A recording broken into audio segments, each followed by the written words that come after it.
জীবনে যদি আপনি বন্ধু লাভ করতে চান তাহলে আপনাকে অনেকগুলো কাজ করতে হবে। প্রথমে একজন যোগ্য পাত্র সন্ধান করতে হবে, তারপর তার সাথে সময় কাটাতে হবে, সুখ দুঃখে তার সাথে থাকতে হবে, তবে গিয়ে সে বন্ধু হবে। কিন্তু যদি আপনি শত্রু খুঁজতে চান তাহলে কোথাও যাওয়ার দরকার নেই, কারণ আপনার সব থেকে বড় শত্রু আর কোথাও নেই, আপনারই মনের মধ্যে, আপনার চেতনায় রয়েছে। ক্রোধ, মোহ, লোভ, কাম, মদ, মাৎসর্য। এ এমন 6 সব থেকে বড় শত্রু যা আপনার আগামী 7 জন্ম নষ্ট করে দিতে পারে যদি আপনি এদের না সামলাতে পারেন। এবার এদের সাথে যদি যুদ্ধ করতে হয় তাহলে একটা মহাভারতের মতো দেখুন, যেখানে অর্জুনও আপনি আর কৃষ্ণ সেই আপনি। কারণ এই যুদ্ধ আর অন্য কারোর সাথে নয়, বরং নিজের সাথে। এগুলো অন্তর মনের যুদ্ধ, আর এটা জয় করা যেতে পারে নিয়ন্ত্রণ এবং অনবরত চেষ্টার দ্বারা। তাই এটাই করুন, এই 6 শত্রুকে পরাজিত করুন এবং আমার সাথে ভালোবেসে বলুন রাধা রাধা। বেশিরভাগ মানুষই এই কথা জানেন যে আমাদের শরীর 5টি তত্ত্ব দ্বারা নির্মিত, যাকে আমরা পঞ্চতত্ত্ব বলি: জল, অগ্নি, বায়ু, ধরিত্রী এবং আকাশ। এবার এই কথা আমরা সকলে জানি, কিন্তু এগুলোর সাথে কিছু গুণ জড়িয়ে রয়েছে যেগুলো আমরা দেখতে পাই না। যদি এই গুণগুলি আমরা আত্মসাৎ করতে শিখে যাই তাহলে সাক্ষাৎ পরমেশ্বরের দর্শন আমরা পেতে পারি। যদি কথা বলি প্রথম তত্ত্বের, জলের কথা, জল যা প্রত্যেক জ্বলনকে শীতলতা প্রদান করে। এই জলকে দেখুন, যা শুধু প্রবাহিত হতে জানে, থামতে জানে না। জল পাথরের সাথে সংঘর্ষ করতে জানে, যার পথে অনেক বাধা আসে, কিন্তু সে প্রবাহিত হতে থাকে। নিরাকার হলো এই জল, যে কোনো পাত্রেই রাখুন না কেন তার আকার ধারণ করে নেবে। এটাই হলো এর বিশেষত্ব এবং এটাই হলো আমাদের শিক্ষা। কিভাবে প্রবাহমান থাকতে হবে, কিভাবে আমাদের থামলে চলবে না, তাতে আমাদের পথের মধ্যে যতই যেরকমই সমস্যা আসুক না কেন, আমাদের এই জলের মতোই নিরাকার হয়ে যে কোনো পরিস্থিতিতেই প্রবাহমান থাকতে হবে। এই শিক্ষাই জলের থেকে লাভ করুন আর আমার সাথে ভালোবেসে বলুন রাধা রাধা। আলস্য আপনার আরো একটা অত্যন্ত বড় শত্রু, যা আপনার মনের মধ্যে বসবাস করে আর ধীরে ধীরে আপনার কার্য শরীরের একটা অংশ হয়ে ওঠে। সব কাজে দেরি করিয়ে দেয়, সবকিছু নষ্ট করে দিতে পারে এই আলস্য। এই কাজ আজকে হলো না, কোনো ব্যাপার নয়, কালকে করে নেব। প্রকৃতি আমাদের এটা শেখায় না। ভেবে দেখুন, যদি সূর্য এটা ভাবে যে কাল উদিত হব না, কিছুদিন পরে উদয় হব, তাহলে কি হবে? সমগ্র পৃথিবীর বিনাশ হয়ে যাবে, ঠিক কিনা? দেখুন, এই আলস্য নিয়ে খুব সুন্দর একটা কথা আছে, আলস্যস্য কুত বিদ্যা। অর্থাৎ যিনি অলস হয়ে বসে থাকেন তিনি বিদ্যা লাভ করেন না, জ্ঞান লাভ করেন না, আর জ্ঞান না থাকলে তিনি ধন অর্জন করতে পারেন না। তার জীবনে সুখ স্বাচ্ছন্দ্যের অভাব থাকে, বন্ধুর অভাব থাকে। যেখানে সুখ স্বাচ্ছন্দ্য নেই, মিত্র নেই, আপনজন নেই, জ্ঞান নেই, সেখানে আনন্দ কিভাবে বাস করতে পারে? সেই জন্য কথায় আছে, যিনি কর্ম করেন তিনি এই সংসারে যে কোনো সুখ স্বাচ্ছন্দ্য ভোগ করতে পারেন। তাই কর্ম করুন, সময়কে সম্মান করুন, আর এই আলস্যের উপর বিজয় লাভ করুন। আর আমার সাথে ভালোবেসে বলুন রাধা রাধা। পঞ্চতত্ত্বের মধ্যে দ্বিতীয় তত্ত্ব হল ধরণী, ভূমি, যাকে আমরা ধরণী মাতা বলি। এই ধরণী ধৈর্য ধারণ করে, আর এর উপরেই আমাদের সমগ্র সংসার নির্ভরশীল। কারণ এই ভূমি সহ্য ক্ষমতা রাখে, এর সহ্য ক্ষমতা হলো অপরিসীম। সন্তান যতই আঘাত প্রদান করুক না কেন, প্রেম পূর্বক সহ্য করে আর তার বদলে অমূল্য রত্ন প্রদান করে। সন্তান যদি হাল চালায় তাহলে তার বদলে তাকে অন্ন প্রদান করে। এটাই হলো ধরনী। এবার এর থেকে আমরা কি শিক্ষা পেতে পারি? এটাই যে কারোর জন্য কিছু করা বা কাউকে কিছু দেওয়া মনে কোনো কামনা ছাড়াই। আর এই কথাটা বুঝে যান, যদি কারোর জন্য কামনা না রেখে বা কোনো পাওয়ার আশা না রেখে কারোর জন্য কিছু করেন বা কারোকে কিছু দেন, যদি এটা আপনি শিখতে পারেন তবে আপনি ভালোবাসতে শিখে গেছেন। আর সেই জন্যই এই ধরিত্রীকে মাতা বলা হয়। কারণ মাতা শুধু উনি নন যিনি গর্ভে সন্তানকে ধারণ করেন, মাতা তো উনিও যিনি জীবন বাঁচতে শেখান, যিনি জীবন বাঁচার উদাহরণ প্রদান করেন। তাহলে ধরনীর থেকে এই নিঃস্বার্থ ভাব শিখুন, নিঃস্বার্থ ভালোবাসা শিখুন, আর এই ভালোবাসার সাথেই বলুন রাধা রাধা। বায়ু পঞ্চতত্ত্বের মধ্যে তৃতীয় তত্ত্ব। কেউ একে সমীর বলে, আবার কেউ একে পবন বলে। প্রথম কথা হলো এটাই যে এই বায়ু আমাদের জীবন দান করে প্রতিদিন, প্রত্যেক মুহূর্তে। এই বায়ুর কারণেই আমরা নিঃশ্বাস নিতে পারি, জীবিত থাকতে পারি। এই বায়ুই হলো সেই যা সকল মেঘেদের একত্রিত করে একটি স্থানে আর বর্ষা ঘটায়। আর এই বর্ষার কারণেই এই ধরিত্রীতে অন্ন উৎপন্ন হয়। এই বায়ুকে দেখুন, কখনো এতটা সৌম্য যে আপনার কোনোই তফাৎ বোধ হয় না, আর কখনো কখনো এমন রূপ ধারণ করে ফেলে যে অনেক বড় বড় পর্বতের আকার পর্যন্ত বদলে ফেলে। এটাই হলো বায়ুর বিশেষত্ব। বায়ু শেখায় যে সময়ের সাথে সাথে বইতে থাকো, সকলকে জীবন দান করো, সকলকে সাহায্য করো, কিন্তু যখন বিপদ সামনে আসবে তখন দৃঢ় হয়ে সম্মুখীন হও। বাধা অনুযায়ী নিজেকে গড়ে নিতে হবে, আর কখন কতটা কঠোর হতে হবে আর কখন কতটা সৌম্য হতে হবে এটা বায়ুকে দেখে শিখুন। আর আমার সাথে ভালোবেসে বলুন রাধা রাধা। অগ্নি চতুর্থ তত্ত্ব, সব থেকে বেশি গুরুত্বপূর্ণ কিন্তু তার থেকেও বেশি ভয়াবহ। কখনো অগ্নিকে নিয়ন্ত্রিত রূপে উনুনে জ্বলতে দেখেছেন? এই অগ্নি আমাদের খাবার বানাতে সাহায্য করে, যা আমাদের শক্তি প্রদান করে। কিন্তু এই অগ্নি যখন বিচলিত হয়ে, অনিয়ন্ত্রিত হয়ে কোন বনের আগুন হয়ে ওঠে, তখন মহা বিনাশ ঘটে যায়। আপনারই অন্তরের ঊর্জা হলো এই অগ্নি। এটা আপনার শক্তিও, আপনার ক্রোধ। একে ব্যবহার কিভাবে করবেন তা আপনারই হাতে। যদি কোনো ব্যক্তি নিজের অন্তরের এই ঊর্জাকে ব্যবহার করেন শক্তির রূপে, তাহলে সে বিকাশ ঘটাতে পারে, নির্মাণ ঘটাতে পারে। কিন্তু যদি কোনো ব্যক্তি তার অন্তরের ঊর্জাকে বিধ্বংসী অস্ত্র বানিয়ে ফেলেন, তাহলে নিশ্চিত রূপে মহা বিনাশ ঘটতে পারে, যাতে বিনাশ তারও অবশ্যই হবে। অনেক বছর পূর্বে এমনই এক আগুনের দ্বারা এই সুন্দর পৃথিবীর নির্মাণ হয়েছিল, আর অনেক বছর পূর্বে এমন এক আগুনেই সমস্ত জীব এবং সংসার বিলুপ্ত হয়ে গেছিল।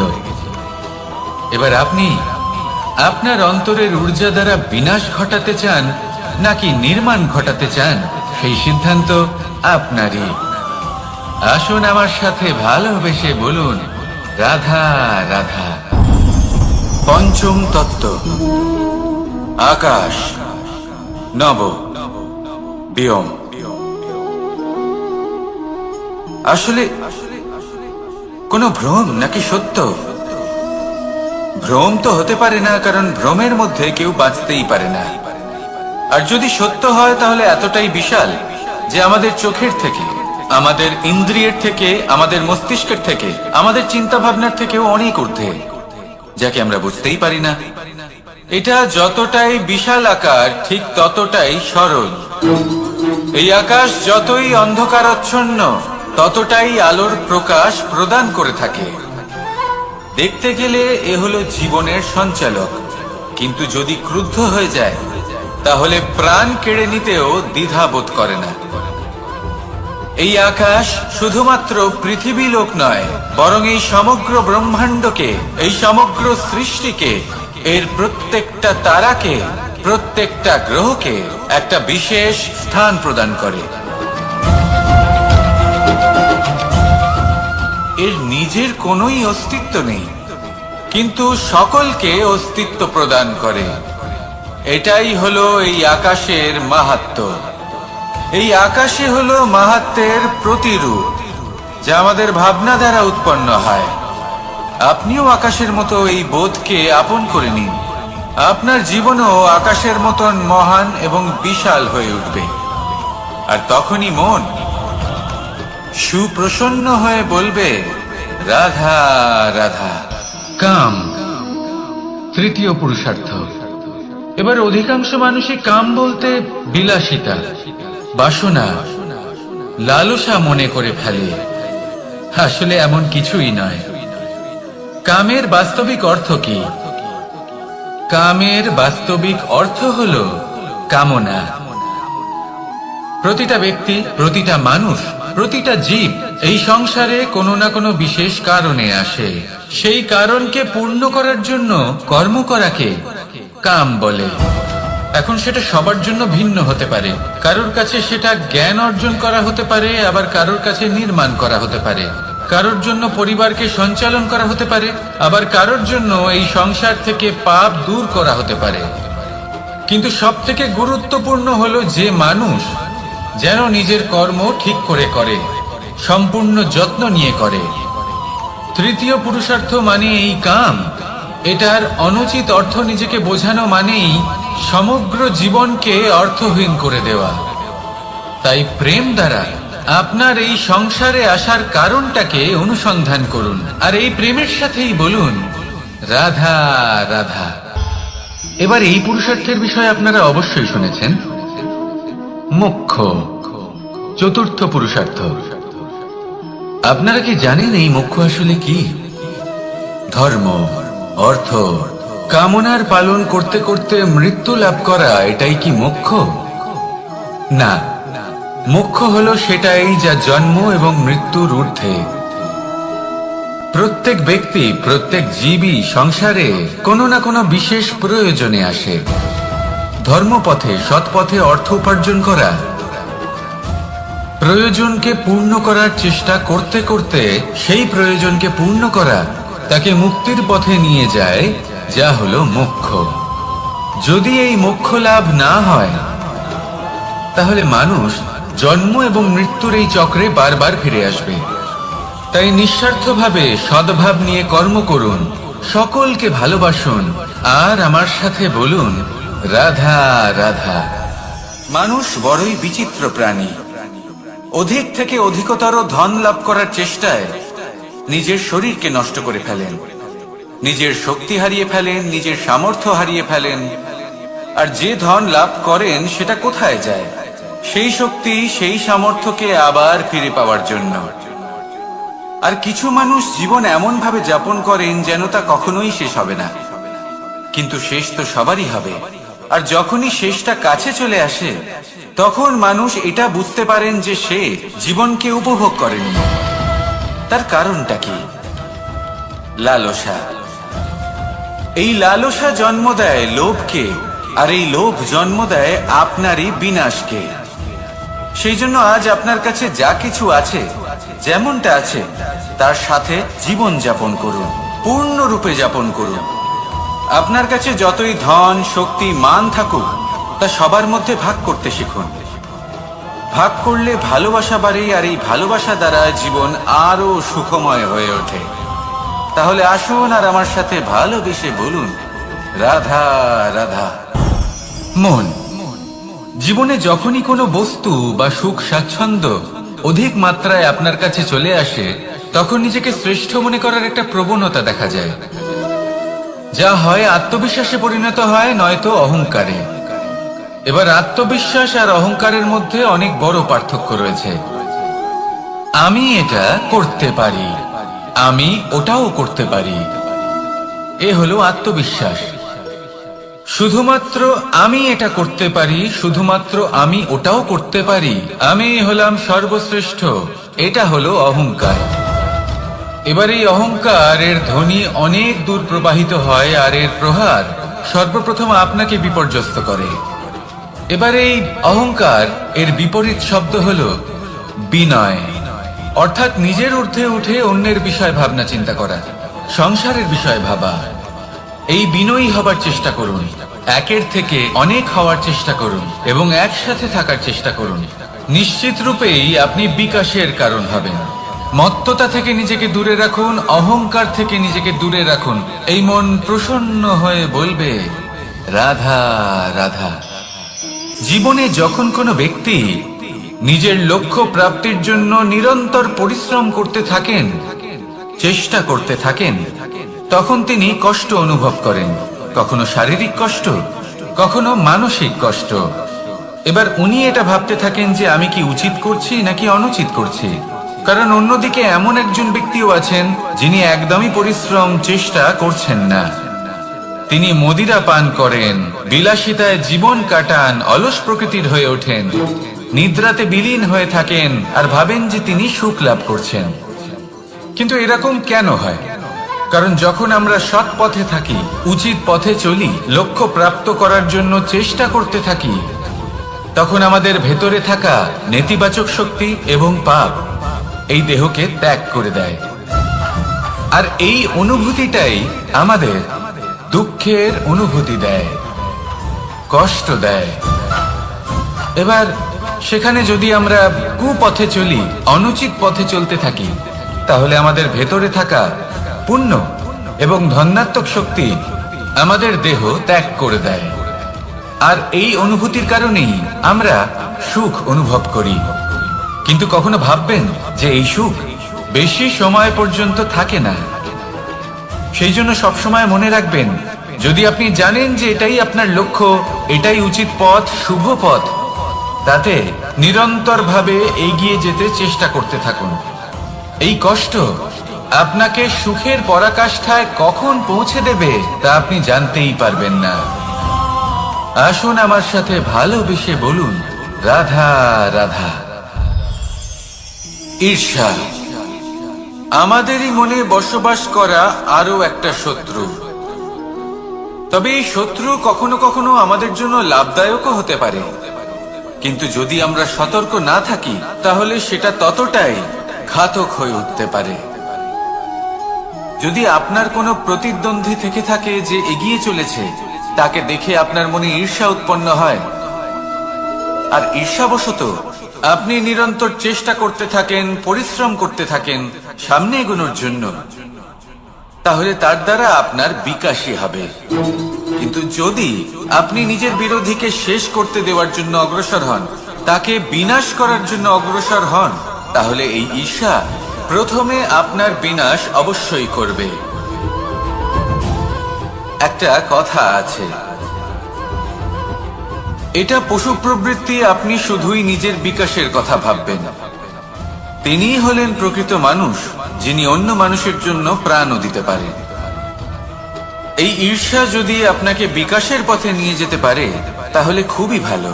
যদি আপনাকে অন্য কাউকে বিনাশ করে দেওয়ার পথে অগ্রসর করে, তাহলে তার থেকে দূরে থাকাই ভালো। যেমন ধরুন, আপনার কাছে একটা সূচ আছে, যার দ্বারা আপনি ছেঁড়া কাপড়ও সেলাই করতে পারবেন বা অন্য কারোর পাত্রে ছিদ্রও করে দিতে পারবেন। আপনি কি চাইবেন, নিজের বিকাশ নাকি অন্য কারোর বিনাশ? সিদ্ধান্ত আপনারই। আসুন আর আমার সাথে ভালোবেসে বলুন রাধা রাধা। বিষ এবং অমৃত, এর ভিত্তিতেই সংসার চক্র চলতে থাকে। যখন সমুদ্র মন্থন হয়েছিল তখন এই দুই প্রাপ্ত হয়েছিল। প্রথমে বিষ পাওয়া গেল, তারপর অমৃত। জীবন মন্থন করলেও এগুলো লাভ করা যায়। এবার এই যে বিষ, তা হলো অমৃতের থেকে অনেক বেশি শক্তিশালী এবং সেই জন্যই অনেক বেশি ঘাতকও। এবার বোঝার চেষ্টা করি এই বিষ আসলে কি। যে কোনো বস্তু বা কোনো ভাব যদি মাত্রার থেকে বেশি পরিমাণে আপনার কাছে থাকে, প্রয়োজনের থেকে বেশি আপনার কাছে থাকে, তাহলে সেটা আপনার কাছে বিষ সমান হতে পারে। তা সে ধন হোক, শক্তি হোক, সম্মান হোক, ইত্যাদি ইত্যাদি। যদি আপনার কাছে এমন কিছু থেকে থাকে যা মাত্রার থেকে বেশি পরিমাণে আপনার কাছে আছে, তাহলে তাকে ভাগ করতে শিখুন। যদি আপনি ভাগ করতে শিখে যান, তাহলে এই বিষই আপনার জন্য অমৃতে পরিণত হবে, আর তাদের কাছেও অমৃত সমান হয়ে উঠবে যাদের এই সাহায্যের প্রয়োজন। তাহলে ভাগ করে নিতে শিখুন আর আমার সাথে ভালোবেসে বলুন, রাধা রাধা। কোনো বাড়িতে, কোনো পরিবারে যখন কারোর জন্ম হয়, তখন তা কত সুখের মুহূর্ত হয়। সেই ছোট্ট সন্তান যখন কিছুটা বড় হয়, সে হাঁটার চেষ্টা করে, আর সেই প্রক্রিয়াতেও খুব বড় একটা শিক্ষা লুকিয়ে রয়েছে, ঠেলে দেওয়া। যখন আপনি হাঁটতে চান, সামনে এগোতে চান, তখন আপনি কি করেন? নিজের পায়ের তলার যে মাটি, তাকে আপনি পেছনে ঠেলে দেন। ব্যাস, এই একই জিনিস তো জীবনেও শিখতে হবে। এবার যদি আপনি জ্ঞানের পথে অগ্রসর হতে চান, তাহলে অজ্ঞানতাকে পেছনে সরিয়ে দিতে হবে। যদি আপনি প্রকাশের দিকে এগোতে চান, তাহলে অন্ধকারকে পেছনে সরিয়ে দিতে হবে। যদি আপনি ভবিষ্যতে সফল হতে চান, তাহলে অতীতের যে অসফলতাগুলিকে পেছনে সরিয়ে দিতে হবে। যে জল বইতে বইতে থেমে যায়, তাকে আমরা নালা বলে থাকি। তার থেকে দুর্গন্ধ বের হয়। কিন্তু যে জল বইতেই থাকে, তাকেই আমরা পবিত্র জল বলি। তাহলে আপনিও কর্ম করতে থাকুন, কখনো থামবেন না। আর আমার সাথে ভালোবেসে বলুন, রাধা রাধা। যোগাসন। যোগাসনে আসন অত্যন্ত গুরুত্বপূর্ণ। এবার আমি বলবো সবথেকে শ্রেষ্ঠ আসন কোনটি। আশ্বাস। নিজেকে আশ্বস্ত করতে থাকুন যে আমি আছি, সব ঠিক হবে, যা হচ্ছে ভালোর জন্য হচ্ছে। এই আশ্বাস আপনাকে জীবনে এমন ধনাত্মক বিশ্বাস দেবে যে আপনি বড় বড় সমস্যার সমাধান করতে পারবেন। এবার যদি কথা বলি সব থেকে কঠিন সময়ের, তাহলে সেটা হলো বিচ্ছেদের। যা মা সীতাকে সহ্য করতে হয়েছে শ্রীরামের জন্য, রাধা কৃষ্ণকেও সহ্য করতে হয়েছে। যে ব্যক্তি বিচ্ছেদের সময় সঠিক পথে চলে এসেছে, সে জীবনে অনেক শ্রেষ্ঠ স্থানে অবশ্যই পৌঁছতে পারবে। এবার যদি কথা বলি সব থেকে জরুরি এবং গুরুত্বপূর্ণ সময়, তাহলে সেটা হলো সংযোগ। সকলকে সাহায্য করতে থাকুন। আপনি অন্যদের সাহায্য করে তাদের যত আনন্দ দিতে পারবেন, ততটাই আনন্দ আপনারও জীবনে অবশ্যই আসবে।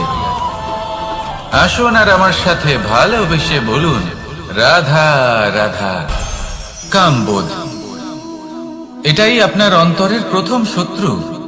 বেশিরভাগ মানুষই কামবোধ বলতে লালসা বোঝেন, কিন্তু এটা সম্পূর্ণ সত্য নয়। কামের আসল অর্থ হলো কামনা। এটা খুবই সহজ ব্যাপার। মনুষ্য শরীর থাকলে, মানুষের মন থাকলে, এই কামনা অবশ্যই থাকবে। এবার এটাই দেখতে হবে যে এই কামনা নেতিবাচক কামনা নাকি ইতিবাচক কামনা। অন্য কারোর জিনিসে নজর দেওয়া, অন্য কোনো মানুষের উপর নজর দেওয়া, কোনো অনুচিত বস্তুর দিকে নজর দেওয়া, এই নেতিবাচক কামনা। আর এই দুষ্কামনা মানুষকে দিয়ে অপকর্ম করাবেই করাবেই। তাই মনে রাখবেন, যে ব্যক্তি নিজের কামনাকে নিয়ন্ত্রণে রাখতে পারেন, তিনি সঠিক পথেও থাকেন, সঠিক লক্ষ্যে পৌঁছতেও পারেন। যিনি কামনা নিয়ন্ত্রণে রাখতে পারেন না, তিনি তার পথও হারিয়ে ফেলেন এবং লক্ষ্যচ্যুতও হন। তাই মনে রাখবেন, নিজের কামনাগুলিকে নিয়ন্ত্রণে রাখুন। কাম নামক এই শত্রুর ওপর বিজয় লাভ করুন। আর আমার সাথে ভালোবেসে বলুন, রাধা রাধা। ক্রোধ, আপনার অন্তরের আরো একটা শত্রু। এই ক্রোধ আসলে কি? আপনার মনের এক ভাবনা, যা আপনার মনেই উৎপন্ন হয়। এই মন আত্মার সাথে যুক্ত থাকে। এখন একটা ভাবনা যা আত্মার সাথে যুক্ত থাকে, তাকে অনুচিত কেন বলা হয় সেটা বোঝার চেষ্টা করুন। ক্রোধ কখনো কখনো জরুরি হয়, বিশেষ রূপে তখন যখন আপনি সঠিক পক্ষে দাঁড়িয়ে রয়েছেন এবং সামনের ব্যক্তি অধর্মের পক্ষে রয়েছেন আর বিনম্রভাবে মানছেন না।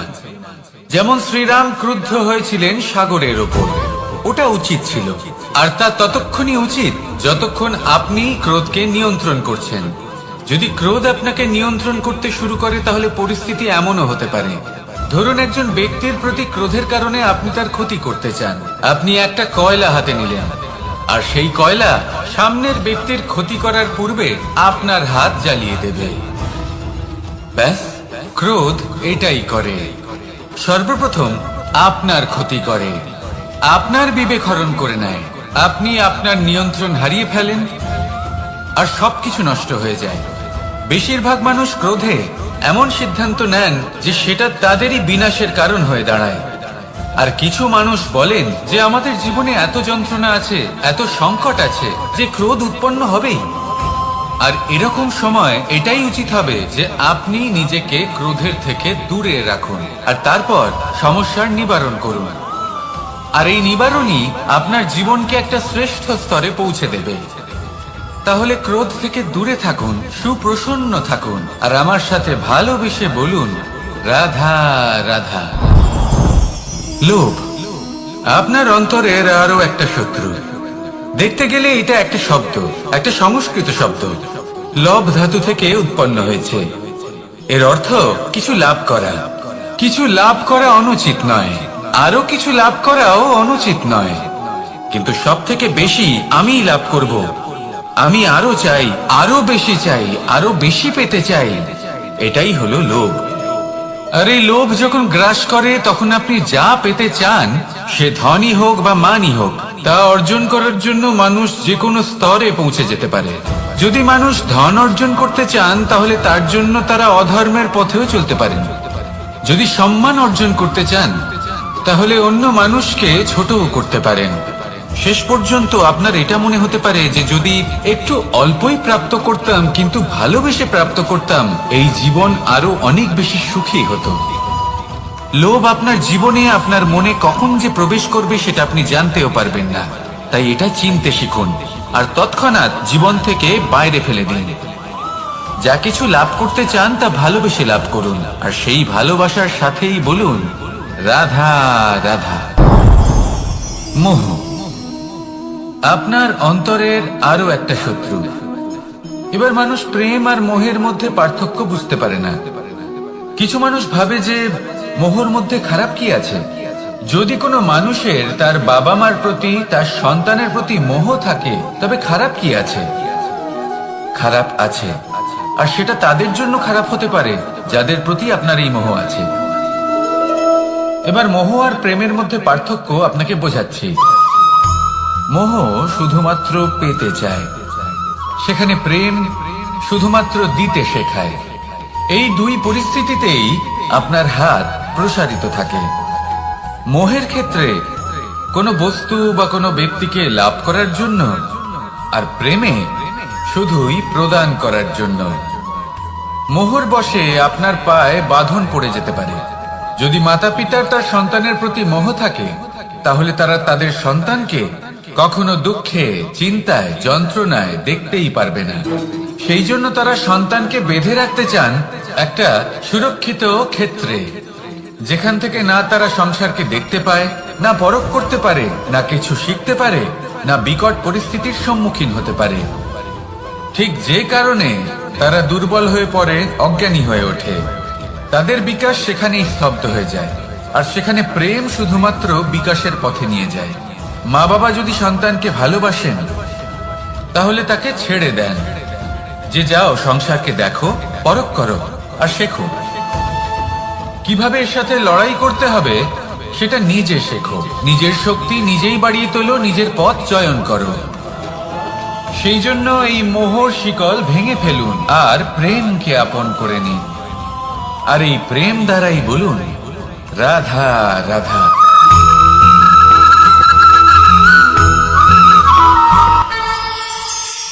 একবার একটা শেয়াল বনে বিচরণ করছিল। ও একটা ছোট্ট শাবক দেখতে পেল। ও ভাবলো আজ একেই আমি খাবার হিসেবে গ্রহণ করব। আশেপাশে দেখলো কেউ দেখছে না তো, কেউ ছিল না, আর সেই শাবকের ওপর আক্রমণ করলো। যা হলো একটা ঘোর অপরাধ। বনের নিয়ম অনুসারে আপনি কখনোই শাবকের উপর আক্রমণ করতে পারেন না। তারপর এই খবরটা যখন রাজা সিংহ জানতে পারলেন, সভার আয়োজন করলেন। কিন্তু সেখানে শেয়াল বলল, আমি তো এরকম কিছু করিনি। কিন্তু যদি আপনি এরকম বলেন, কোনো প্রমাণ দিন, এর কোনো সাক্ষী আছে? তখন রাজা সিংহ পেঁচাকে ডেকে পাঠালেন, যে সেই মুহূর্তে বৃক্ষের শাখার ওপর বসেছিল। সে সব কিছু দেখেছিল। পেঁচা সব সত্যি কথা বলল, আর শেয়ালকে মৃত্যুদণ্ড দেয়া হলো। এবার এই কাহিনী আমি আপনাকে কেন শোনালাম? কারণ মানুষও কখনো কখনো এরকম কর্ম করেন যা শিয়াল করেছে। এটা ভাবেন কেউ দেখছে না, যখন আমি অনুচিত কর্ম করতেই পারি। কিন্তু না, আপনি যাই করুন না কেন, কেউ না কেউ অবশ্যই তা দেখছে। কোনো ব্যক্তি না হলেও কোনো প্রাণী, না হলে কোনো যক্ষ বা দেব বা প্রেত। যদি এনারা কেউ না দেখেন, তাহলে ধরিত্রী মাতা দেখেন, যেখানে দাঁড়িয়ে আপনি সেই কর্ম করছেন, তাই না? তাই একটা কথা সবসময় মনে রাখবেন, কে দেখছেন কে দেখছেন না সেই বিষয়ে ভাবা ছেড়ে দিন। এটা খুব সহজ কথা। আপনি যদি উচিত কর্ম করেন, উচিত ফল পাবেন। যদি অনুচিত কর্ম করেন, তাহলে আপনি অনুচিত ফল অবশ্যই পাবেন। সেই জন্য উচিত পথে চলতে থাকুন, উচিত কর্ম করতে থাকুন, আর আমার সাথে ভালোবেসে বলুন, রাধা রাধা। জীবনে যদি আপনি বন্ধু লাভ করতে চান, তাহলে আপনাকে অনেকগুলো কাজ করতে হবে। প্রথমে একজন যোগ্য পাত্র সন্ধান করতে হবে, তারপর তার সাথে সময় কাটাতে হবে, সুখ দুঃখে তার সাথে থাকতে হবে, তবে গিয়ে সে বন্ধু হবে। কিন্তু যদি আপনি শত্রু খুঁজতে চান, তাহলে কোথাও যাওয়ার দরকার নেই। কারণ আপনার সব থেকে বড় শত্রু আর কোথাও নেই, আপনারই মনের মধ্যে, আপনার চেতনায় রয়েছে। ক্রোধ, মোহ, লোভ, কাম, মদ, মাৎসর্য। এ এমন 6 সব থেকে বড় শত্রু, যা আপনার আগামী 7 জন্ম নষ্ট করে দিতে পারে, যদি আপনি এদের না সামলাতে পারেন। এবার এদের সাথে যদি যুদ্ধ করতে হয়, তাহলে একটা মহাভারতের মতো দেখুন, যেখানে অর্জুনও আপনি আর কৃষ্ণও সেই আপনি। কারণ এই যুদ্ধ আর অন্য কারোর সাথে নয়, বরং নিজের সাথে। এগুলো অন্তর মনের যুদ্ধ, আর এটা জয় করা যেতে পারে নিয়ন্ত্রণ এবং অনবরত চেষ্টার দ্বারা। তাই এটাই করুন, এই 6 শত্রুকে পরাজিত করুন এবং আমার সাথে ভালোবেসে বলুন, রাধা রাধা। বেশিরভাগ মানুষই এই কথা জানেন যে আমাদের শরীর 5টি তত্ত্ব দ্বারা নির্মিত, যাকে আমরা পঞ্চতত্ত্ব বলি: জল, অগ্নি, বায়ু, ধরিত্রী এবং আকাশ। এবার এই কথা আমরা সকলে জানি, কিন্তু এগুলোর সাথে কিছু গুণ জড়িয়ে রয়েছে, যেগুলো আমরা দেখতে পাই না। যদি এই গুণগুলি আমরা আত্মসাৎ করতে শিখে যাই, তাহলে সাক্ষাৎ পরমেশ্বরের দর্শন আমরা পেতে পারি। যদি কথা বলি প্রথম তত্ত্বের, জলের কথা, জল যা প্রত্যেক জ্বলনকে শীতলতা প্রদান করে। এই জলকে দেখুন, যা শুধু প্রবাহিত হতে জানে, থামতে জানে না। জল পাথরের সাথে সংঘর্ষ করতে জানে, যার পথে অনেক বাধা আসে, কিন্তু সে প্রবাহিত হতে থাকে।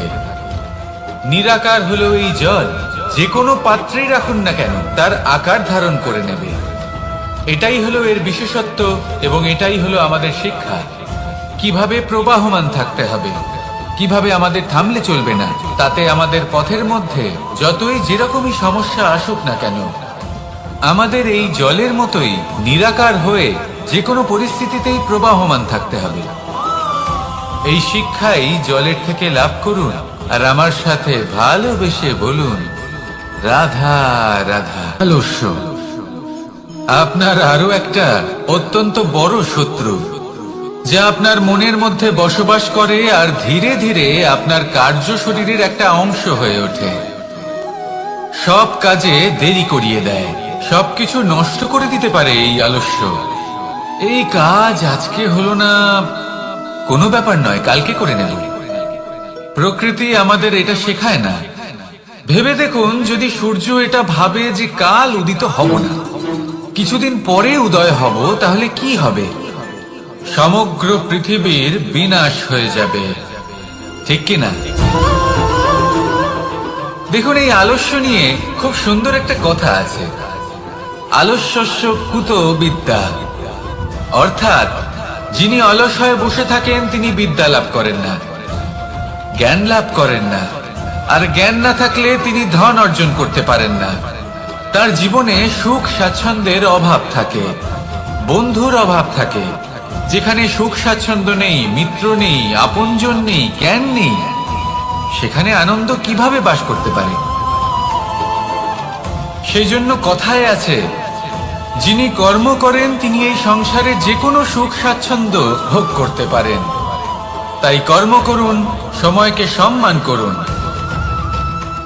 আর এই আলস্যের উপর বিজয় লাভ করুন। আর আমার সাথে ভালোবেসে বলুন, রাধা রাধা। পঞ্চতত্ত্বের মধ্যে দ্বিতীয় তত্ত্ব হল ধরণী, ভূমি, যাকে আমরা ধরণী মাতা বলি। এই ধরণী ধৈর্য ধারণ করে, আর এর উপরেই আমাদের সমগ্র সংসার নির্ভরশীল। কারণ এই ভূমি সহ্য ক্ষমতা রাখে, এর সহ্য ক্ষমতা হলো অপরিসীম। সন্তান যতই আঘাত প্রদান করুক না কেন, প্রেম পূর্বক সহ্য করে, আর তার বদলে অমূল্য রত্ন প্রদান করে। সন্তান যদি হাল চালায়, তাহলে তার বদলে তাকে অন্ন প্রদান করে। এটাই হলো ধরণী। এবার এর থেকে আমরা কি শিক্ষা পেতে পারি? এটাই যে কারোর জন্য কিছু করা বা কাউকে কিছু দেওয়া মনে কোনো কামনা ছাড়াই। আর এই কথাটা বুঝে যান, যদি কারোর জন্য কামনা না রেখে বা কোনো পাওয়ার আশা না রেখে কারোর জন্য কিছু করেন বা কারোকে কিছু দেন, যদি এটা আপনি শিখতে পারেন, তবে আপনি ভালোবাসতে শিখে গেছেন। আর সেই জন্যই এই ধরিত্রীকে মাতা বলা হয়। কারণ মাতা শুধু উনি নন যিনি গর্ভে সন্তানকে ধারণ করেন, মাতা তো উনিও যিনি জীবন বাঁচতে শেখান, যিনি জীবন বাঁচার উদাহরণ প্রদান করেন।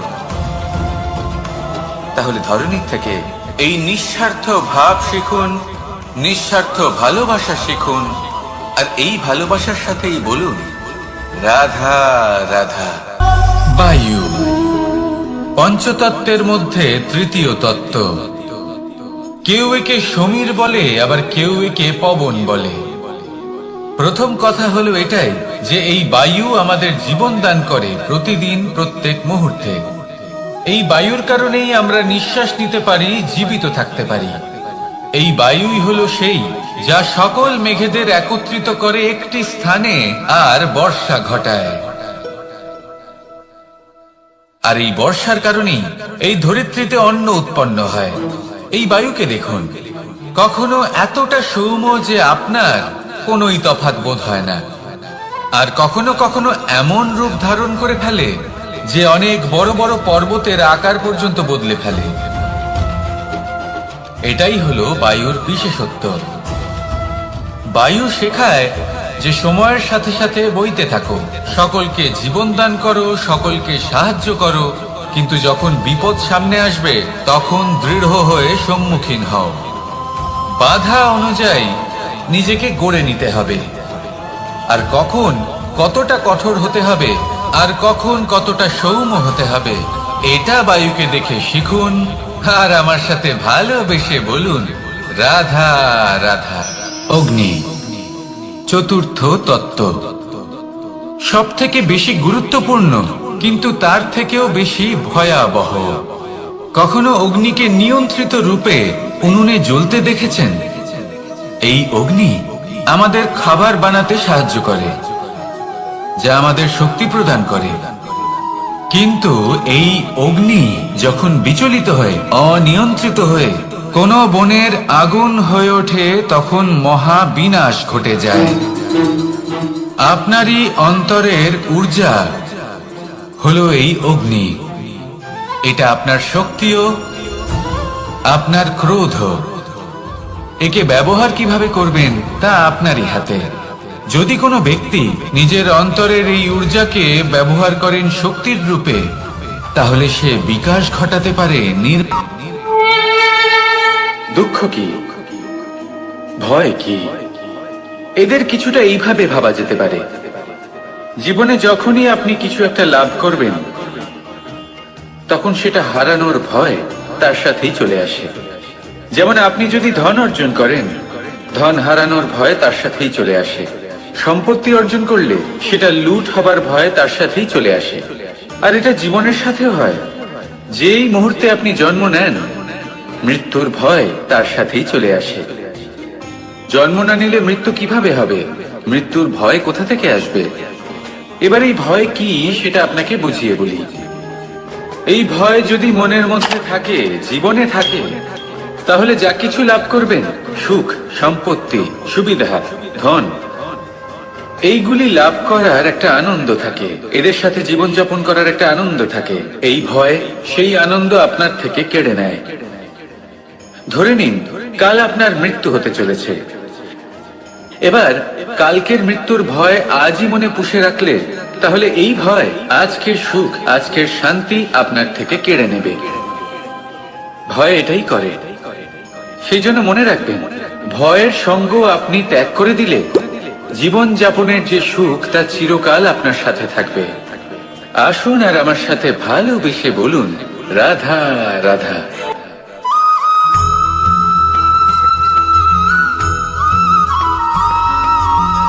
নারী জন্মসূত্রে কারোর কন্যা, ধর্মসূত্রে কারোর পত্নী, আর কর্মসূত্রে কারোর মা। আমাদের মনে এই ছবি আঁকা রয়েছে একজন নারীকে নিয়ে, তাই না? একটা অতুলনীয় ভূমিকা রয়েছে নারীদের আমাদের জীবনে, আর নারী ছাড়া আমরা কিছুই নই। কিন্তু অধিকার, সেখানে আমরা একটা ভুল করে বসি। যখন নারী একজন কন্যা থাকে, যখন সে জন্ম নেয়, তখন তার উপর অধিকার থাকে তার পিতা। আর তারপর যখন বিয়ে হয়ে যায়, তখন তার অস্তিত্বের উপর অধিকার থাকে তার স্বামী। আর যখন তিনি মা হন, তখন নিজেই তিনি জীবনের সমস্ত অধিকার দিয়ে দেন তার সন্তানকে। কিন্তু আমরা কি কখনো এটা ভেবেছি, এই জীবন হলো তার নিজের? যে নারী সবার কল্যাণ করছেন, তার জীবনের অধিকারও তার কাছেই থাকা উচিত, তাই না? তার নিজের জীবনের সিদ্ধান্ত সে নিজেই নিতে পারে, নিজেই নিজের ভাগ্যের রচয়িতা হতে পারেন। আর এর জন্য আমাদের নিজেদের পাল্টাতে হবে, দৃষ্টিভঙ্গি পাল্টাতে হবে। কারণ এই ধারণা সেটা আজ বা কালকের ব্যাপার নয়, এটা ঘটে চলেছে বহু বছর ধরে, আর চলতেই থাকবে যদি আমরা এটা না বদলাই। আর এটা তখনই সম্ভব হবে যখন আমরা নিজেদের মধ্যে পরিবর্তন আনব। তাই আজকের পর থেকে, এই মুহূর্ত থেকে, কোনো নারীর ওপর অকারণ অধিকার স্থাপনের আগে সহস্রবার ভেবে দেখবেন। কারণ যখন নারী নিজের অধিকার কেড়ে নিতে বাধ্য হবেন, তখন শুধু এবং শুধুমাত্র বিনাশই ঘটবে। রাধা রাধা।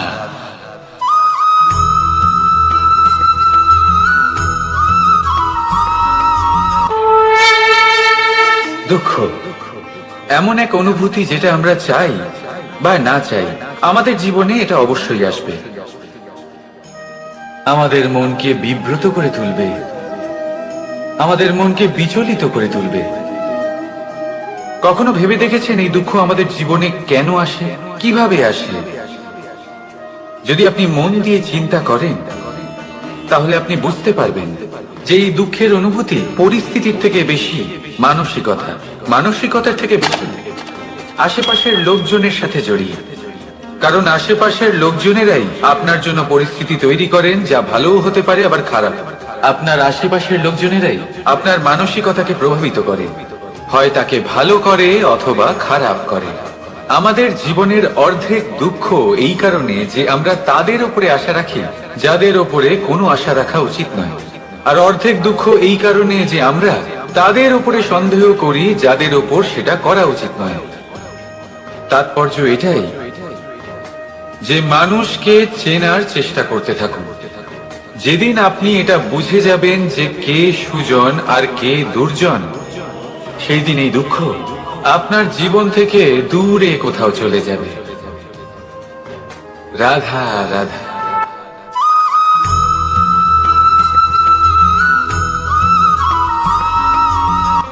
প্রেম এই সংসারে এসেছিল এই সংসারকে প্রেমের শিক্ষা দেওয়ার জন্য, এই জীবনের সুখের অনুভূতি আসলে কি তা শেখানোর জন্য। কিন্তু যদি সত্যি কথা বলি, তো আমি নিজেই প্রতিদিন প্রেমের নতুন নতুন স্বরূপ দেখতে পাই, প্রেমের একটা নতুন অনুভূতি প্রত্যেক নতুন দিনে। আর তার কারণ হলো এই প্রেম অনন্ত, এ হলো দৈব। প্রেম হলো এই সংসারের সব থেকে বড় ঢাল এবং সব থেকে বড় অস্ত্র। এই প্রেম ছাড়া না কোনো ন্যায় হয় আর না কোনো শাস্ত্র, না জীবন আছে আর না অন্ত। এবার যদি এই প্রেম মনের মধ্যে বাস করতে শুরু করে, তাহলে কখনো কোনো সমস্যাই হবে না, আর যদি হয়েও থাকে তাহলে তা স্থায়ী হবে না। এই প্রেম কি না করতে পারে? এই প্রেম সমস্ত সমস্যা মিটিয়ে ফেলতে পারে, আপনার মনের মধ্যে অহংকারকেও বিনাশ করে দিতে পারে, আপনাকে সাক্ষাৎ ঈশ্বরের সাথে দেখা করাতে পারে। তাই প্রেমের দ্বারা প্রয়াস করতে থাকুন এই সংসারের প্রত্যেক মানুষকে, প্রত্যেক বস্তুকে, প্রত্যেক জীব জন্তুকে ভালোবাসবেন। আর এই প্রেমের দ্বারাই বলুন রাধা রাধা।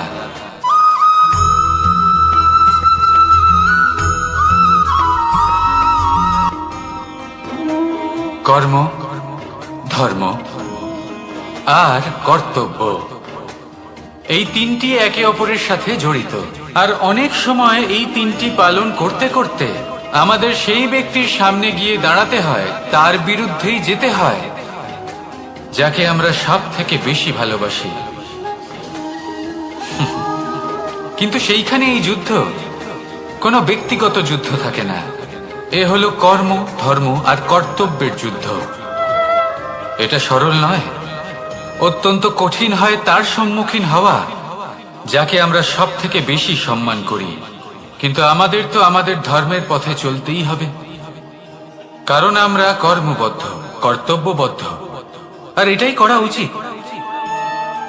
শুধু এটুকু মনে রাখবেন, যদি আপনার উদ্দেশ্য শুভ হয়, আপনার ভাবনা শুভ হয়, আপনি যদি কর্ম, ধর্ম আর কর্তব্যের পথে অগ্রসর হন, তাহলে এই প্রক্রিয়াতে যদি আপনাকে আপনার আরাধ্যেরও সামনে দাঁড়াতে হয়, তাহলেও আপনার কোনো ক্ষতি হবে না। তাহলে আসুন আর আমার সাথে ভালোবেসে বলুন রাধা রাধা।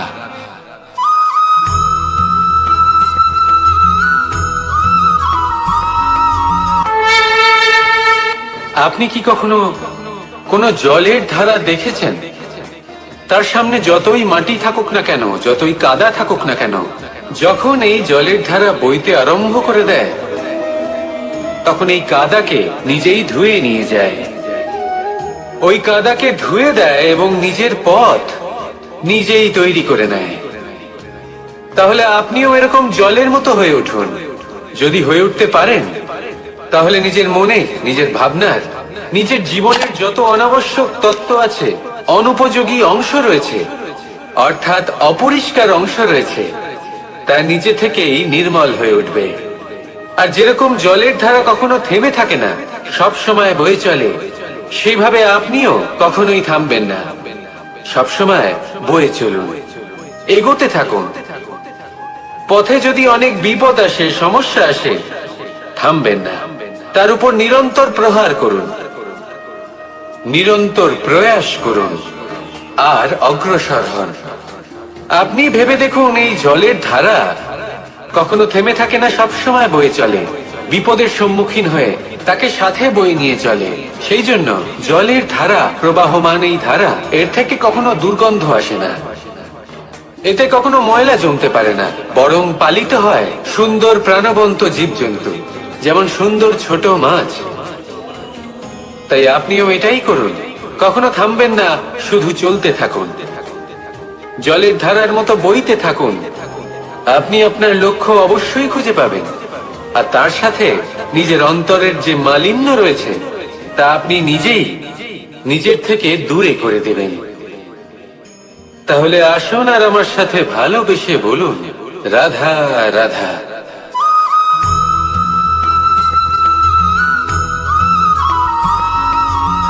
আমরা যে মানুষকে চাই, যাকে আমরা ভালোবাসি, তাকে একটা উপহার অবশ্যই দিতে চাই। এমন এক উপহার যা ওনার ভালো লাগবে, যা শ্রেষ্ঠ হবে, অতি প্রিয় হবে, বহুমূল্য হবে, বা বলতে পারেন মূল্যবান হবে। তাই আমরা কি করি? আমরা বাজারে যাই, তার জন্য স্বর্ণ, আভূষণ, হিরে, মুক্ত এইসব নিয়ে আসি। কিন্তু এটাই কি সর্বশ্রেষ্ঠ উপহার? কখনোই না। সর্বশ্রেষ্ঠ উপহার হলো স্বাধীনতা, তাকে নিজের মনের মতো বাঁচার স্বাধীনতা। যদি আপনি কাউকে স্বাধীনতা না দিতে পারেন, তাহলে সে কোথাও না কোথাও বন্দী হয়ে যায়, তার বিকাশ কোথাও না কোথাও আটকে যায়। কিন্তু যদি আপনি কাউকে স্বাধীনতা দিতে পারেন, তাহলে আপনি দেখবেন ও সমস্ত সংসারকে, এই জীবনকে নিজের দৃষ্টিভঙ্গি দিয়ে দেখবে, বুঝবে যে কোনটা হলো উচিত আর কোনটা হলো অনুচিত। আর এটাই হলো সর্বশ্রেষ্ঠ। আর এবার যদি কাউকে স্বাধীনতার মাধ্যমে এত বড় একটা শক্তি দিতে পারেন, তাহলে আপনি আমাকে বলুন, এর থেকে বড় উপহার আর কি হতে পারে? আসুন আর আমার সাথে ভালোবেসে বলুন, রাধা রাধা।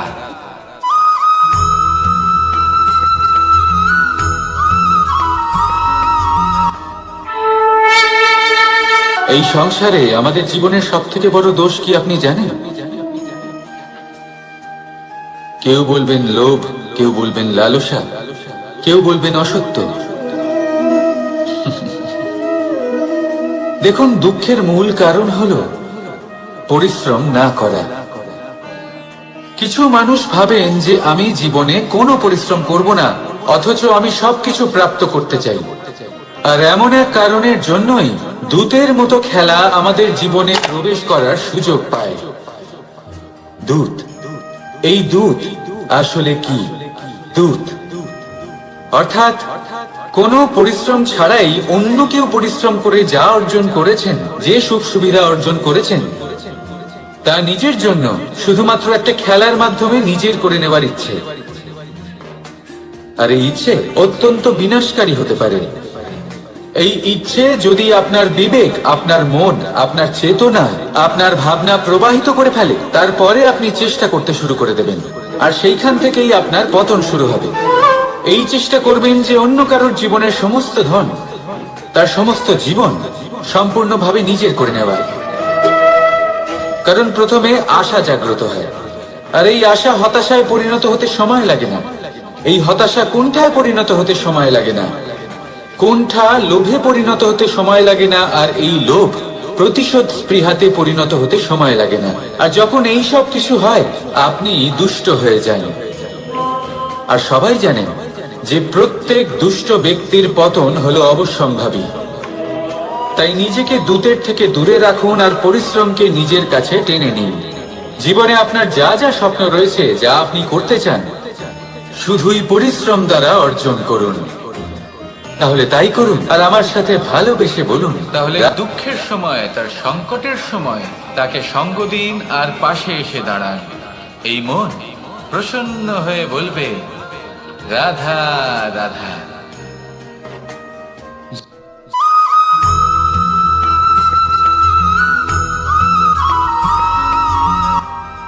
জীবনে এমন কিছু কাজ রয়েছে যা আপনাকে একাই করতে হয়, আর এমন কিছু কাজ রয়েছে যা আপনাকে একসাথে মিলে করতে হয়, একজোট হয়ে, সঙ্গবদ্ধ হয়ে। এবার সঙ্গবদ্ধ বলতে কি বোঝাতে চাইছি? আমি তাদের কথা বলছি না যারা বাস্তবিকভাবে একে অপরের সাথে কাজ করেন। আমি তাদের কথা বলছি যারা একে অপরের থেকে দূরে থেকেও একে অপরকে বিশ্বাস করেন। আমি আগেও বলেছিলাম, সমস্ত বিশ্বের আশা বিশ্বাসেই বসবাস করে, তাই না? তাই যেখানে সমস্ত বিশ্ব আছে, সমস্ত সংসার আছে, সেইখানেই বিশ্বাস রয়েছে। তাই আপনার আশেপাশে এমন দল সঙ্গবদ্ধ করুন যাদের আপনার উপর বিশ্বাস আছে আর যাদেরকে আপনি বিশ্বাস করতে পারেন। তাহলে আসুন আর আমার সাথে ভালোবেসে বলুন, রাধা রাধা।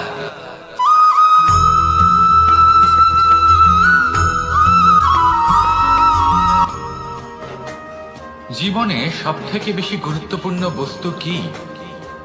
বাড়ি।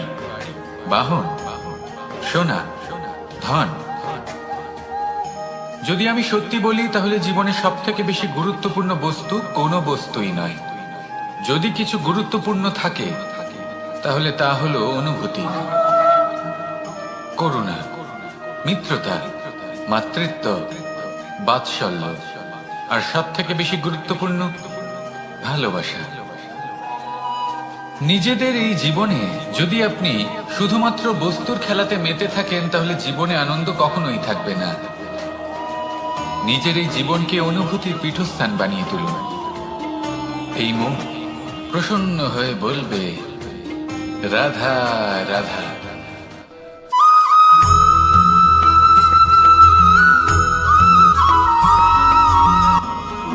আপনি কখনো কোনো সাধারণ পাখি দেখেছেন? যেমন বাবুই। সে কি করে? সে কোনো গাছের ডালে নিজের বাসা বানায়। এবার সেইখানে বাসা বানানো সহজ ব্যাপার, কারণ সামগ্রী আশেপাশেই পাওয়া যায়। কিন্তু সমস্যা হলো আক্রমণ। কোনো সাপ বা অন্য কোনো পশু ওর বাসাতে ওর সন্তানদের উপর না আক্রমণ করে বসে, এই ভয়ে তার সব সময় থাকে। আর এটা সব থেকে কঠিন ব্যাপার এদের জন্য, নিজের বাসায় নিজের সন্তানদের সুরক্ষা। আর বাজ পাখি, যদি আমরা বাজের কথা বলি তাহলে তারা কি করে? বাজ পাখি কোনো উঁচু পাহাড়ের শিখরে, কোনো পাথরের খাঁজে নিজের বাসা তৈরি করে। এবার ওখানে বাসা বানানো একেবারেই সহজ ব্যাপার নয়, কারণ সামগ্রী আশেপাশে পাওয়া যায় না, দূর থেকে নিয়ে আসতে হয়। কিন্তু সেইখানে আক্রমণের ভয়ও কখনোই থাকে না। এইভাবে উচিত রূপে ও নিজের বাসা রক্ষা করতে পারে, নিজের সন্তানদের রক্ষা করতে পারে। এর সারমর্ম হলো এটাই, যদি সমস্যা বড় হয় তাহলে সমাধানও উচ্চমানের হওয়া উচিত। একটা বাজ পাখির মতো ভাবা আরম্ভ করে দিন। জীবনে যে কোনো সমস্যা ছোট মনে হবে। রাধা রাধা।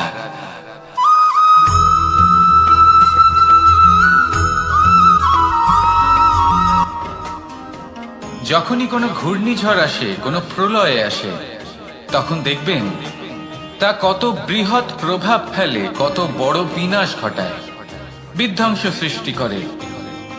যখন বন্যা আসে তখন কত গভীর প্রভাব ফেলে, কত সর্বনাশ ঘটায়। নদীর পাড়ও ভেঙে বয়ে নিয়ে যায়। সেখানে কোনো গাছকে দেখুন, শান্তভাবে দাঁড়িয়ে থাকে, চুপ করে, আর নিজের কাজ করে, ছায়া প্রদান করে, ফল প্রদান করে, কোনো শব্দ না করেই নীরবে কর্ম করে। যদি নদীর কথা বলি, নদী যখন বয়ে চলে খেতে জল প্রদান করে, বনস্পতিদের প্রাণ প্রদান করে, আমাদের পানীয় জল দেয়। এত মহান কাজ করে কোনো শব্দ না করে, নীরবতার সাথে। এ হলো এক শিক্ষা যে এই সংসারে যারাই মহান কর্ম করেন তারাই নীরব থেকে সেই কর্ম করতে থাকেন, কারণ ওনারা জানেন যে গুরুত্বপূর্ণ প্রচার নয় বরং কর্ম। আর যারা রুদ্রের সাথে থাকেন, কোলাহল করেন, তারা শুধুমাত্র ধ্বংসই করেন। এবার আপনি মৌন থেকে শুধুমাত্র কর্ম করে মহান হতে চান, নাকি রুদ্রের সাথে থেকে বিধ্বংস ঘটাতে চান? সিদ্ধান্ত আপনারই। আসুন আর আমার সাথে ভালোবেসে বলুন, রাধা রাধা।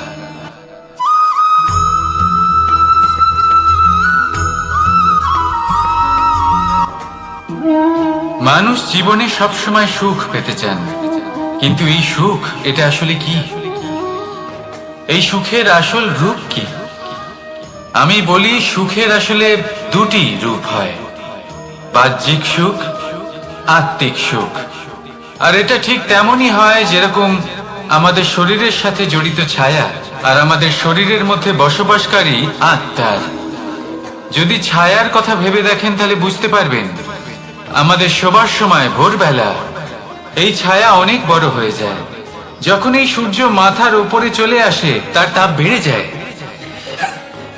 তখন এই ছায়া ছোট হয়ে যায়। আর যেই অন্ধকার নেমে আসে, এই ছায়া আপনার সঙ্গ ত্যাগ করে। এরকমই হয় বাহ্যিক সুখ। আর এবার কথা বলি আমাদের শরীরের মধ্যে বসবাসকারী এই আত্মা। এই আত্মা কখনো আমাদের সঙ্গ ত্যাগ করে না, সব সময় আমাদের সাথে জড়িয়ে থাকে। এরকমই হয় আত্মিক সুখ, যা সব সময় আমাদের সাথে থাকে। আত্মিক সুখ কারোর সেবা করে, আত্মিক সুখ কাউকে সাহায্য করে, আত্মিক সুখ প্রেম বোধের, যা কখনো আমাদের সঙ্গ ত্যাগ করে না। সেখানে বাহ্যিক সুখ, যতক্ষণ আপনি সম্পন্ন কিছু মানুষ এবং সুবিধার সাথে আছে, এই বাহ্যিক সুখ আপনার সাথে থাকবে। সম্পন্নতা চলে গেলে, মানুষজন চলে গেলে, সুখ সুবিধা চলে গেলে বাহ্যিক সুখও চলে যায়। তাহলে এই আত্মিক সুখ খুঁজে নিন এবং সেই সুখের সাথেই বলুন রাধা রাধা।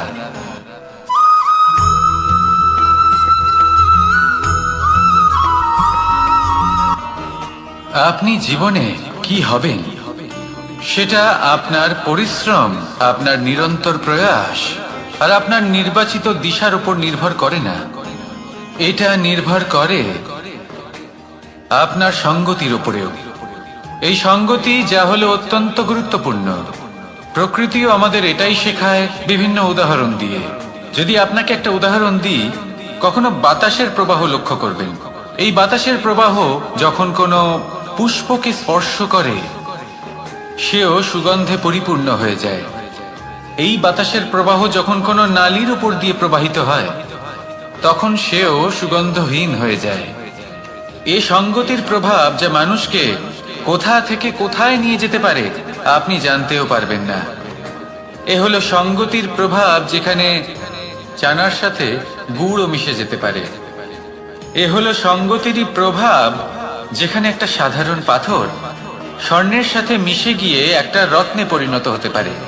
তাই এই সঙ্গতির বিষয়ে বিশেষ খেয়াল রাখবেন।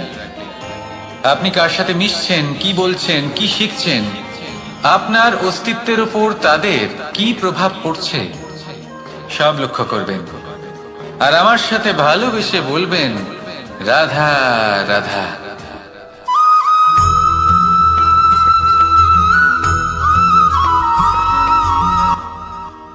মানুষ এক অত্যন্ত বিচিত্র প্রাণী। পরিকল্পনা করে, ষড়যন্ত্র করে, প্রচেষ্টা করে, কাউকে পরাজিত করার চেষ্টাও করে। সাপকে একটা দড়ি মনে করে হাতে চেপে ধরার চেষ্টা করে, কিন্তু একটা কথা বুঝতেই পারে না, সময়ের এই সাপ, এটা হাতে চেপে ধরাই যায় না। আর আপনি যা করবেন তা আবার ফিরে আসবে আপনারই সামনে। দেখুন, এতে কিছুই যায় আসে না যে আপনি কুম্ভকারের পুত্র নাকি কৃষ্ণের পুত্র। যদি আপনি অনুচিত কর্ম করেন, তাহলে আপনার সাথেও অনুচিতই হবে। অশুভ কর্ম করলে আপনার সাথেও অশুভই হবে। কুরু বংশ অত্যন্ত মহান বংশ ছিল। এই কুরু বংশ কি হলো তার সাথে? একটা গোটা বংশ বয়ে গেল, কারণ ওনাদের উদ্দেশ্য অশুভ ছিল। অন্যদিকে 5 জন বনবাসী পাণ্ডব মহাভারত বিজয়ী হলেন, কারণ তাদের উদ্দেশ্য শুভ ছিল। তাই মনে রাখবেন, শুভ অগ্নি প্রজ্বলিত করবেন, শুভ তাপ সঞ্চার হবে। অশুভ অগ্নি প্রজ্বলিত করবেন, নরকেই জ্বলতে হবে। তাহলে আসুন আর আমার সাথে ভালোবেসে বলুন রাধা রাধা।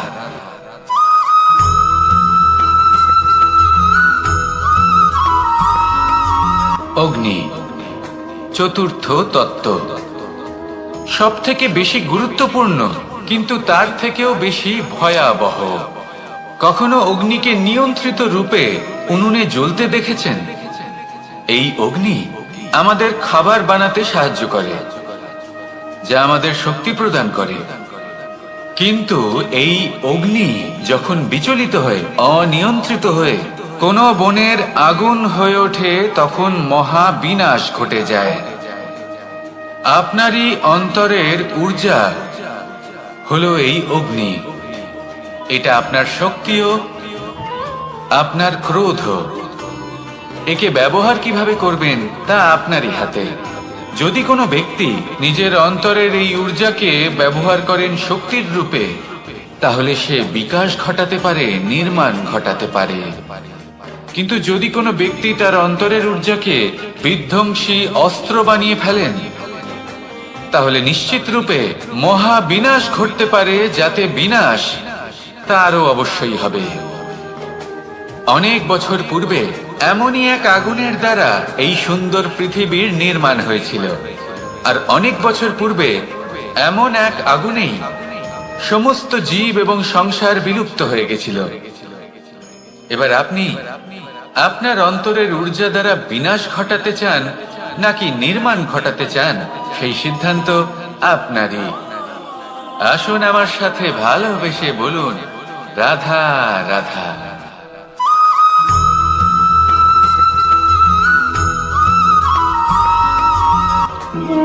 মানুষ জীবনে সবসময় শিখরে পৌঁছতে চায়, অনেক উঁচুতে উঠতে চায়, আর তার জন্য তারা কি না করে, পরিকল্পনা করে, ষড়যন্ত্র করে, প্রার্থনা করতে থাকে, আবার কারোর কাছে সাহায্যও চায়। কিন্তু এত কিছু করা সত্ত্বেও অনেক সময় মানুষ শিখরে পৌঁছতে পারে না। যদি পৌঁছেও যায় তাও খুব তাড়াতাড়ি নিচে নেমে আসে। এর কারণ কি? একটা উদাহরণ দিয়ে বোঝানো যাক। এই হলো ময়ূর পেখম, আর এই হলো পাথর। যদি এই পেখমকে হাওয়ায় ছুঁড়ে দিই তবে ও উড়তে থাকে, কিন্তু এই পাথর অতি শীঘ্রই মাটিতে নেমে আসে। এর কারণ কি? ভার। এই পাথর হলো ভারী, আর এই শিক্ষাই আমাদের গ্রহণ করতে হবে। ঠিক এইভাবেই যদি আমাদের মন দ্বন্দ্ব আর অহংকার দ্বারা পরিপূর্ণ হয়ে থাকে, তাহলে তা কখনোই শিখরে পৌঁছবে না। পৌঁছে গেলেও খুব শীঘ্রই মাটিতে নেমে আসবে।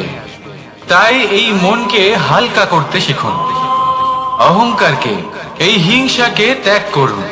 তারপর উঁচুতে উড়ে তো দেখুন কত উঁচুতে উঠতে পারবেন আপনি। আসুন আমার সাথে ভালোবেসে বলুন, রাধা রাধা।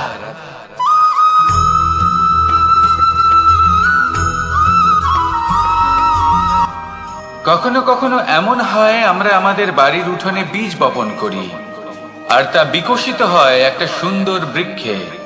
তার শাখাগুলি প্রতিবেশীর বাড়ি পর্যন্ত পৌঁছয়। ফলের বর্ষণ প্রতিবেশীর বাড়িতেও হয়ে থাকে, আর আমরা ভাবি গাছ আমরা উৎপন্ন করব আর ফল খাবেন আপনারা। এই কেমন কথা হলো? আপনাকে এই কথা বুঝতে হবে যে এসব হলো ভৌতিক বস্তু, সাংসারিক বস্তু। কখনো নিজের বাড়ির বাগানে ভালোবাসার গাছ বপন করে দেখুন, তার শাখাও প্রতিবেশীর বাড়ি পর্যন্ত পৌঁছবে, ফলের বর্ষণ সেখানেও হবে। কিন্তু সেই ফল চাইতে আপনাকে যেতে হবে না, সেই ফল দ্বিগুণ মাত্রায় আবার আপনার কাছেই ফিরে আসবে। তাই নিজের বাড়িতে আর নিজের মনে ভালোবাসার গাছ উৎপন্ন করুন। এই জীবন প্রসন্ন হয়ে বলবে, রাধা রাধা।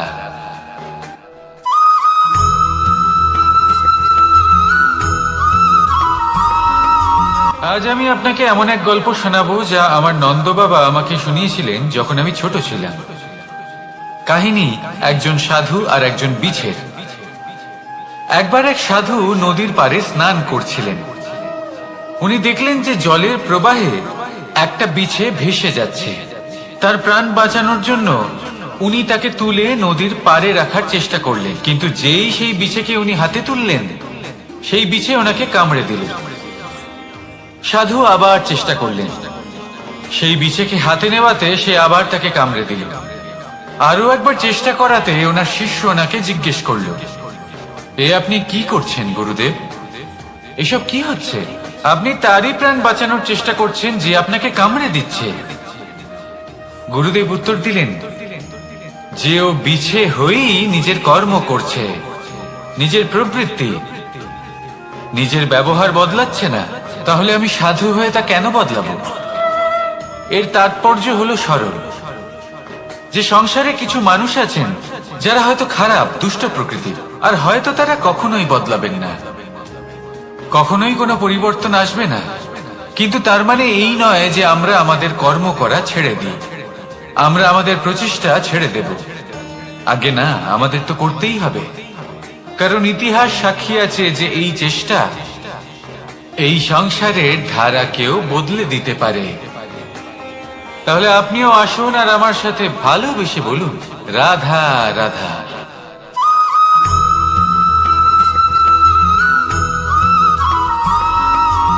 অ দিয়ে অন্ত, আ দিয়ে আরম্ভ, এই দুইয়েরই রাশি সমান। যদি আপনি মন দিয়ে দেখেন তবে দেখবেন এদের সম্পর্ক খুবই নিবিড়। কিভাবে? যখন কোনো কিছু শুরু হয় এটা নিশ্চিত হয়ে যায় যে তা সমাপ্তও হবে। আরম্ভই যদি না হয় তার সমাপ্তও হবে না। যা আরম্ভ হয়েছে তার সমাপ্তি হলো অবশ্যম্ভাবী। এটাই হলো প্রকৃতির নিয়ম, একে এড়ানো যায় না। এবার এই কথা আমরা সকলে জানি। এবার মানুষ কি ভাবে যে সমাপ্তির পরে কি হতে পারে, এর উত্তর তাদের কাছে নেই। তাদের উচিত অন্য কোনো বিষয় ভাবা যা বেশি গুরুত্বপূর্ণ। এবার মানুষ এটা জানে না যে মৃত্যুর পরে কি হতে পারে, কিন্তু এই কথা অবশ্যই জানে যে জন্ম থেকে মৃত্যু পর্যন্ত এই সময়, যাকে আমরা জীবন বলে থাকি, এই সময় আমরা কর্ম করতে পারি। এই কথা তো আমরা জানি। তাহলে এমন কি কর্ম করা যেতে পারে যা আমাদের সমাপ্তির পরও আমাদের প্রাসঙ্গিক করে রাখতে পারে, এই বিষয়ে ভাবা উচিত।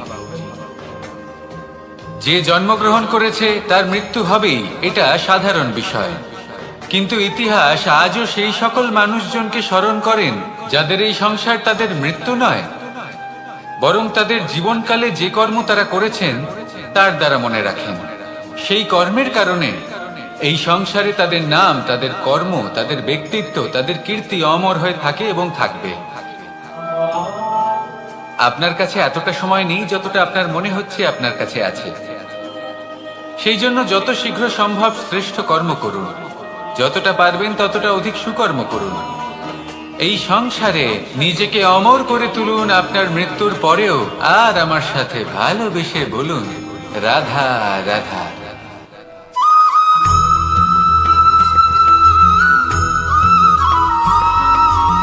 আপনি কখনো কোনো পাখি দেখেছেন? তীব্র বায়ু, ভয়ানক বর্ষা, হিংস্র জীব একাধিকবার তাদের বাসা নষ্ট করে দেয়, কিন্তু তাও সে ঝড়ের সাথে ঝগড়া করে না। সে কখনো বর্ষাকে হিংসে করে না, আর না সে হিংস্র পশুদের উপর প্রতিশোধ নেয়। সে শুধু স্থান পরিবর্তন করে, অন্য কোনো শক্ত ডালে আবার নিজের বাসা বানাতে উদ্যোগী হয়, আর তারপর সফল হয়ে নিজের পরিবার প্রতিষ্ঠা করে।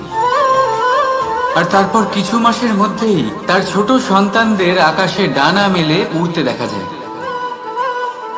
অন্যদিকে একটি সাপ প্রহারের প্রতিশোধ নেওয়ার উদ্দেশ্যে মানুষের বসতিতে প্রবেশ করে, আর শেষে সে নিজেই মারা যায়।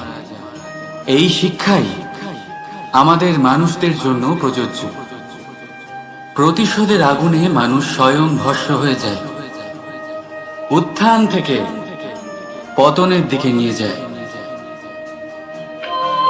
তাই যদি জীবনে উন্নতি করতে হয় তবে পরিবর্তনের চিন্তা নিয়ে কর্ম করুন, নয়তো প্রতিশোধ আপনাকে রসাতলে তলিয়ে দেবে।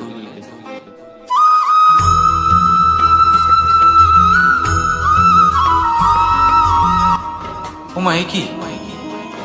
আমি কখন থেকে এখানে অপেক্ষা করছি, হাত পেতে দাঁড়িয়ে রয়েছি যাতে একটা ফল আমার হাতে এসে পড়ে এবং সেটা আমি খেতে পারি। কখন থেকে অপেক্ষা করছি, কিন্তু সেটা হচ্ছেই না। এবার আপনি বলবেন যে এসব কি বলছি, এই কি অদ্ভুত কথা বলছি। যদি ফল খেতে হয় তাহলে আমাকে বৃক্ষে চড়তে হবে, ফলের কাছে পৌঁছতে হবে, তবেই তো ফল পাবো। এবারে এটা অত্যন্ত সহজ ব্যাপার, কিন্তু এই বিষয়টা আপনি নিজের জীবনের প্রসঙ্গে ভেবে দেখুন। লক্ষ্য কোথায় আছে আপনি জানেন, সেই লক্ষ্যে পৌঁছানোর পথ কি সেটাও আপনি জানেন, সেই পথে চলার ক্ষমতাও আপনার রয়েছে, কিন্তু তাও আপনি নিজের লক্ষ্য লাভ করতে পারছেন না। কেন? কারণ আপনি অপেক্ষা করছেন যে লক্ষ্য আপনার সামনে চলে আসবে, কিন্তু তা হয় না। লক্ষ্য সে যাই হোক না কেন, ধন হোক, প্রেম হোক, কোনো সম্মান হোক বা মোক্ষ হোক, যদি আপনি তার দিকে অগ্রসর না হন তাহলে ফল প্রাপ্তি অসম্ভব ব্যাপার। তা কোনোদিনই হবে না। সেই জন্য আপনার চোখের সামনে আপনি যদি নিজের লক্ষ্যকে দেখতে পান, তাহলে উঠুন এবং সেই দিকে অগ্রসর হতে শুরু করুন। নিজের অন্তরের সকল অশুভ গুণ দূর করুন, অলসতা ত্যাগ করুন, অজ্ঞানতা ত্যাগ করে দিন এবং চলতে থাকুন। অবশ্যই মনোবাঞ্ছিত ফল লাভ করতে পারবেন। মনে রাখবেন, চলতে থাকলে তবেই লক্ষ্য প্রাপ্তি হবে। অপেক্ষার দ্বারা শুধুমাত্র মৃত্যু লাভ হবে। আসুন আমার সাথে ভালোবেসে বলুন, রাধা রাধা।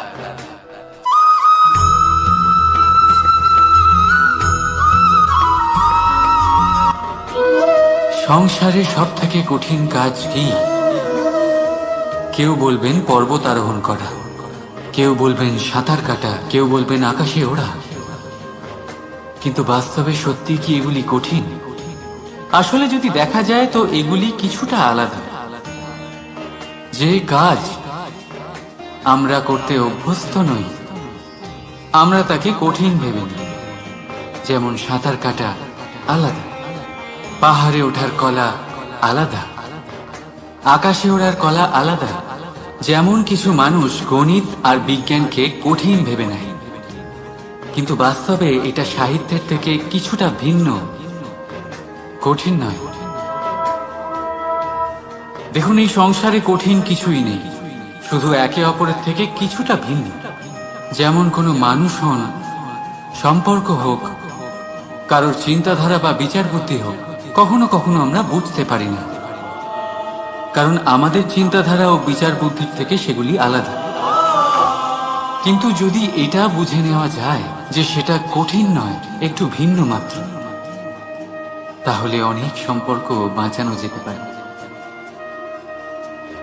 রাধা রাধা।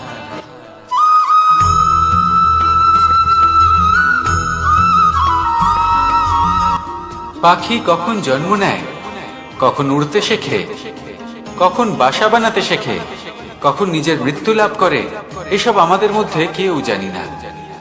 কিন্তু পাখি একটা কথা খুব ভালো করে জানে, যে এই সংসারেও যা কিছুই করুক না কেন, এই সংসারে ওকে নিয়ে কিচ্ছু যায় আসে না। এবার আমরা কি করি?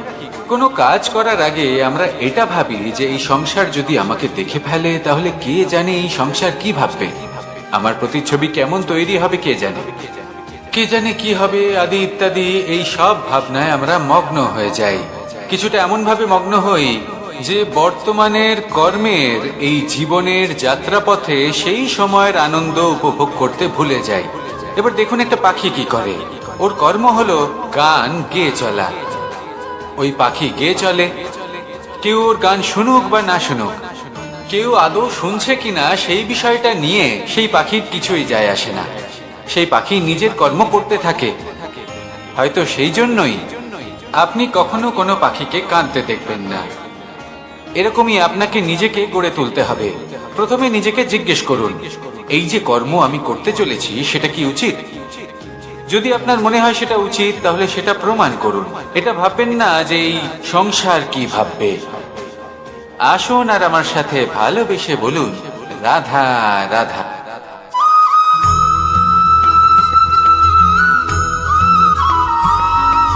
জীবনকে রথ বলা হয়, কিন্তু কেন? এখন আপনি বলবেন এই জন্য কারণ জীবনও ঠিক রথের মতোই চলতে থাকে। কিন্তু আপনি কখনো এই রথকে বোঝার চেষ্টা করেছেন? এই রথে সামনে ঘোড়া থাকে আর পিছনে চাকা। এই ঘোড়া হলো আপনার কর্ম, আর এই চাকা কর্মফল।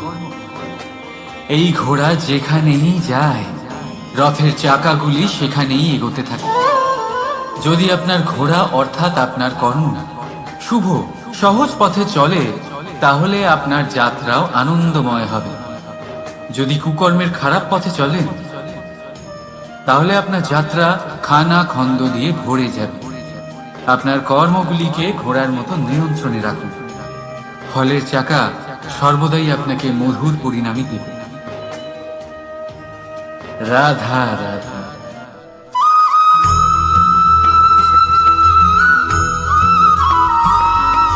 কখনো ভেবেছেন যখন মাতা সন্তানকে জন্ম দেয় তখন কি হয়?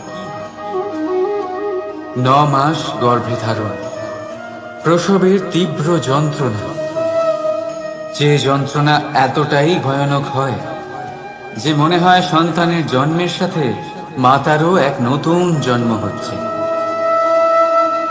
আর এই জন্মের সাথে শেষ হয় মাতার যন্ত্রণা।